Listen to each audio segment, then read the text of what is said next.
नमस्कार, स्वागत है आपका अपने ही YouTube चैनल यस ज्ञान नॉलेज में। दोस्तों, आज हम बात करेंगे भारत के राष्ट्रीय ध्वज तिरंगा के बारे में। हमारे भारत के आन बान शान तिरंगा की पहचान कैसी है, आइए आपको बताते हैं इस वीडियो में। अगर वीडियो अच्छी लगे तो लाइक, कमेंट और शेयर जरूर कर दें। चैनल को सब्सक्राइब नहीं किए हैं तो सब्सक्राइब कर लें ताकि हर वीडियो की नोटिफिकेशन आपको मिलती रहे। भारतीय राष्ट्रीय ध्वज हमारी स्वाधीनता का प्रतीक है। देश में अपना ध्वज लहराने का मतलब है कि वो देश आज़ाद है।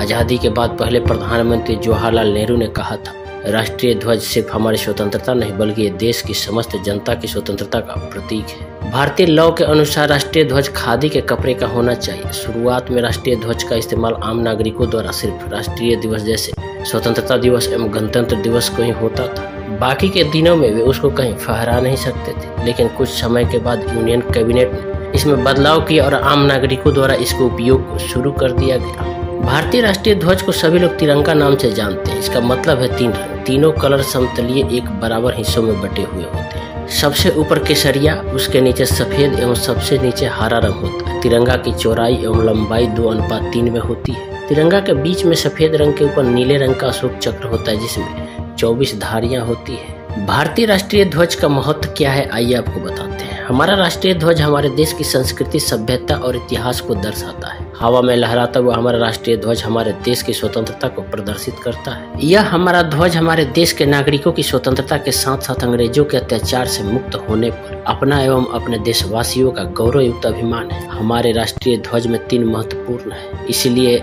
जो हमारे देश की अखंडता, एकता और वीरता को दर्शाता है। हमें गर्व है कि हम एक ऐसे देश की वजह से जहां पर वीरों और महापुरुषों ने जन्म लिया है। अब हम तिरंगा के तीनों रंगों का विस्तार से विवरण बताते हैं। केसरिया रंग तिरंगे में सबसे ऊपर होता है। यह साहस, निस्वार्थता एवं शक्ति का प्रतीक है। सफेद तिरंगा में सफेद रंग सच्चाई, शांति एवं पवित्रता का प्रतीक है। यह रंग देश में सुख शांति की उपयोगिता को दर्शाता है।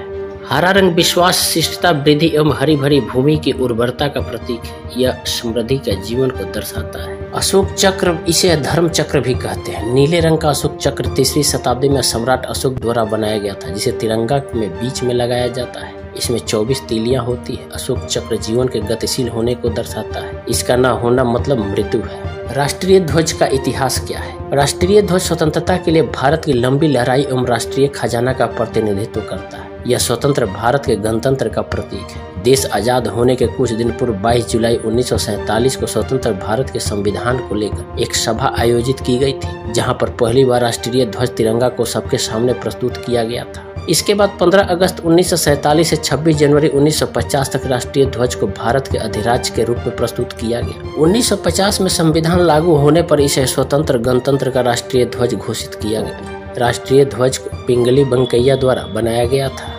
भारत के राष्ट्रीय ध्वज का इतिहास आजादी से पहले से जुड़ा हुआ है। 1904 से 1906 के आसपास पहली बार राष्ट्रीय ध्वज लोगों के सामने आया था। उस समय इसे स्वामी विवेकानंद के आयरिश शिष्या सिस्टर निवेदिता ने बनाया था। कुछ समय बाद इस ध्वज को सिस्टर निवेदिता ध्वज कहा जाने लगा। इस ध्वज का रंग पीला एवं लाल था, जिसमें लाल रंग आजादी की लड़ाई एवं पीला रंग जीत का प्रतीक था। इस पर बंगाली भाषा में वंदे मातरम, जिसका अर्थ वंदे मातरम है, लिखा गया था। इस पर भगवान इंद्र का शस्त्र वज्र एवं सैफ कमल का चित्र भी बनाया गया था। वज्र ताकत एवं कमल पवित्रता का प्रतीक था। 1906 में सिस्टर निवेदिता की रचना के बाद 1906 में एक बार फिर नए ध्वज का निर्माण हुआ। इसमें 3 रंग समाहित थे। सबसे ऊपर नीला, फिर पीला एवं सबसे नीचे लाल रंग था। इसमें सबसे ऊपर नीली पट्टी में 8 अलग अलग तरह के सितारे बने हुए थे। सबसे नीचे की लाल पट्टी में एक और सूर्य एवं दूसरी ओर आधा चंद्रमा एवं एक तारा बना हुआ था। पीली पट्टी में देवनागरी लिपि में वंदे मातरम लिखा गया था। इसी साल इस ध्वज में थोड़ा बदलाव किया गया। इसमें 3 रंग ही थे, लेकिन उन रंगों को बदल दिया गया। इसमें केसरिया, पीला एवं हरा रंग था,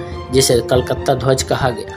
इसमें सबसे ऊपर 8 आधे लिखे हुए कमल बनाए गए थे, इसलिए इसे कमल ध्वज भी नाम दिया गया। इसे सचिंद्र प्रसाद बोस एवं सुकुमार मित्रा ने बनाया था। इस ध्वज को 7 अगस्त 1906 में कोलकाता के पारसी बागन चौराहे पर सुरेंद्रनाथ बनर्जी द्वारा फहराया गया था। उस समय बंगाल का विभाजन हुआ था, उसी के विरोध में ये प्रदर्शन किया गया था। 1907 में इसमें मैडम भीखाजी कामा, विनायक दामोदर सावरकर एवं श्यामजी कृष्णा वर्मा द्वारा फिर बदलाव किए गए। इसे मैडम भीकाजी कामा ध्वज भी कहा गया। 22 अगस्त 1907 में मैडम भीकाजी कामा द्वारा इस ध्वज को जर्मनी में फहराया गया था। ऐसा पहली बार था जब भारतीय ध्वज को देश के बाहर विदेशी जमीन पर फहराया गया था। इस समारोह के बाद इसे बर्लिन कमेटी ध्वज भी कहा गया।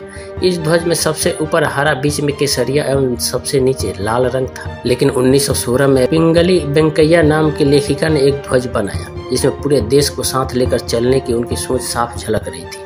वे महात्मा गांधी से भी मिली और उनकी राय ली। गांधी जी ने उनको इसमें चरखा भी जोड़ने की बात कही। पिंगली ने पहली बार ध्वज को खादी के कपड़े से बनाया था। इसमें 2 रंग लाल एवं हरे रंग से बनाया गया एवं बीच में चरखा भी बनाया गया। इस ध्वज को महात्मा गांधी ने देखकर नकार दिया। उनका कहना था कि लाल रंग हिंदू एवं हरा रंग मुस्लिम जाति का प्रतीक है। इस ध्वज से देश एकजुट नहीं प्रतीत होता है। फिर 1917 में बाल गंगाधर तिलक ने नए ध्वज को राष्ट्रीय ध्वज के रूप में अपनाया। इस ध्वज पर सबसे ऊपर यूरोपियन देश का झंडा भी जुड़ा हुआ था। बाकी जगह में 5 लाल एवं 5 नीली लाइनें थी। इसमें 7 स्टार, जिसमें सप्तऋषि कहते हैं, हिंदुओं की धार्मिकता को दर्शाने के लिए बनाए गए। इसमें अर्ध चंद्रमा एवं एक तारा भी बनाया गया था। 1921 में महात्मा गांधी चाहते थे कि भारत के राष्ट्रीय ध्वज में देश की एकजुटता साफ साफ झलके। इस ध्वज से एक ध्वज का निर्माण किया गया। इस ध्वज में भी 3 रंग थे, सबसे ऊपर सफेद, फिर हरा, आखिरी में लाल। इस ध्वज में सफेद रंग देश के अल्पसंख्यक, हरा रंग मुस्लिम जाति एवं लाल रंग हिंदू और सिख जाति को दर्शाता था। बीच में चरखा भी जोड़ा गया जो सारी जाति की एकजुटता को दर्शाता था। इस ध्वज को कांग्रेस पार्टी ने नहीं अपनाया, लेकिन फिर भी ये आजादी की लड़ाई में राष्ट्रीयता का प्रतीक बना हुआ था। 1931 में ध्वज में सांप्रदायिक व्याख्या से कुछ लोग बहुत नाराज थे। इन्हीं सब बातों को ध्यान में रखते हुए ध्वज में लाल रंग को गेरू कर दिया गया। ये रंग हिंदू मुस्लिम दोनों जाति को प्रकट करता है। लेकिन इसके बाद सिख जाति के लोगों ने राष्ट्रीय ध्वज में अपनी जाति को प्रकट करने के लिए एक अलग मांग की। इसके फलस्वरूप पिंगली ने एक नया ध्वज बनाया जिसमें सबसे ऊपर केसरिया, फिर सफेद, अंत में हरा रंग था। इसमें बीच में सफेद के ऊपर नीले रंग का चरखा था। 1931 में कांग्रेस पार्टी की मीटिंग में इसे पास कर दिया गया, जिसके बाद ये कांग्रेस का आधिकारिक ध्वज बन गया। लेकिन 1947 में जब देश आजाद हुआ तब देश के प्रथम राष्ट्रपति एवं कमेटी प्रमुख राजेंद्र प्रसाद जी ने राष्ट्रीय ध्वज के बारे में बात करने के लिए एक सभा बुलाई। वहाँ सबने एक मत होकर कांग्रेस से उनका ध्वज लेने की बात मानी। 1931 में बनाए गए उस ध्वज में बदलाव के साथ उसे अपनाया गया। बीच में चरखे की जगह अशोक चक्र ने ले ली। इस प्रकार अपने देश का राष्ट्रीय ध्वज तैयार हो गया। Bureau of Indian standard BIS ने ध्वज के निर्माण के लिए मानक सेट किया। उन्होंने इसके निर्माण से जुड़ी हर छोटी बड़ी बातें, जैसे उसका कपड़ा, धागा, रंग, उसका अनुपात, सब कुछ रूल के अनुसार सेट किया। यहाँ तक कि उसके फहराने से जुड़ी बातें भी रूल में लिखी गई। राष्ट्रीय ध्वज से जुड़ी कुछ जरूरी बातें आपको बता देते हैं। राष्ट्रीय ध्वज यह एक राष्ट्रीय प्रतीक है। इसका सम्मान हर भारतीय करता है। राष्ट्रीय ध्वज के सम्मान से जुड़ी कुछ बातें आम आदमी को हमेशा याद रखनी चाहिए। जब राष्ट्रीय ध्वज उठाया जाए तब हमेशा ध्यान रखें केसरिया रंग सबसे ऊपर हो। कोई भी ध्वज या प्रतीक राष्ट्रीय ध्वज के ऊपर नहीं होना चाहिए। अगर कोई और ध्वज फहराए जा रहे हैं तो वे हमेशा उसके बाईं ओर पंक्ति में फहराए जाए। अगर कोई जुलूस या परेड निकल रही हो तो राष्ट्रीय ध्वज दाहिने ओर होना चाहिए या फिर बाकी ध्वजों की पंक्ति में बीच में होना चाहिए। राष्ट्रीय ध्वज हमेशा मुख्य सरकारी इमारत एवं संस्थान जैसे राष्ट्रपति भवन, संसद भवन, सुप्रीम कोर्ट, हाई कोर्ट आदि में फहरा हुआ होना चाहिए। राष्ट्रीय ध्वज किसी भी पर्सनल व्यवसाय या काम के लिए उपयोग नहीं किया जा सकता। राष्ट्रीय ध्वज शाम को सूर्यास्त के समय उतार देना चाहिए। राष्ट्रीय ध्वज से जुड़ी कुछ रोचक तथ्य हैं। राष्ट्रीय ध्वज को 29 मई 1953 में दुनिया के सबसे ऊंचे पर्वत माउंट एवरेस्ट पर फहराया गया था। मैडम भीकाजी कामा पहले इंसान है जिन्होंने राष्ट्रीय ध्वज को विदेशी जमीन पर फहराया था। 1984 में राकेश शर्मा द्वारा इसे अंतरिक्ष पर फहराया गया। दिसंबर 2014 में चेन्नई में 50,000 लोगों ने राष्ट्रीय ध्वज बनाकर एक रिकॉर्ड कायम किया था। दिल्ली के सेंट्रल पार्क में सबसे ऊंचा राष्ट्रीय ध्वज फहराया गया जिसकी लंबाई 90 फीट एवं चौड़ाई 60 फीट थी। तो दोस्तों, कैसी लगी राष्ट्रीय ध्वज से जुड़ी जानकारी आप हमें कमेंट करके जरूर बताइएगा।